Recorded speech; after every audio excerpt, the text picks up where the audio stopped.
The Meghalaya cabinet has officially sanctioned and approved the creation of 7 border outposts along the interstate borders.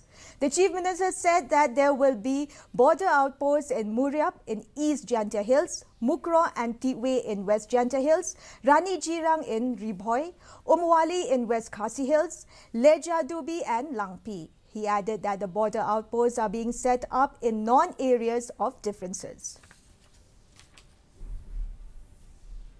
Today has officially sanctioned and approved BOP for East Jantia Hills in Muriap, in West Jantia Hills in Mukro and Tiwai, BOP number 3.